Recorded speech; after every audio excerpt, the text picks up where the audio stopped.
This lab has been designed for students to quickly see the connection between the number of identical resistors in a series circuit and the amount of current flowing through the circuit. Students will have a randomly generated resistor determined when they load the program.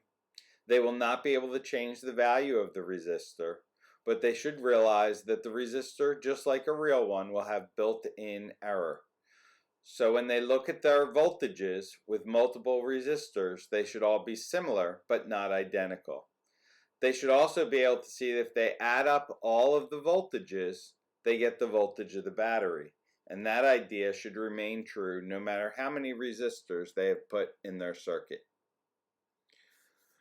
Okay, when they read their currents are going to be in milliamps, and it's important that they change it over to amps when they graph it. And again, you could see the more resistors we have, the less voltage each resistor gets.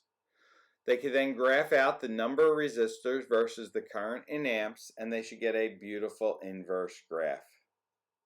They will have an equation with graph constant, and once they have that, they should go back to their program. They should hit finished. They should put in their name, the graph constant, and the current they would get if they had 19 resistors. And that 19 will be randomly generated, so it will be different for each person. When they type in the graph constant, they should type it exactly as it's shown on the graph, something like 8.234 e negative 3.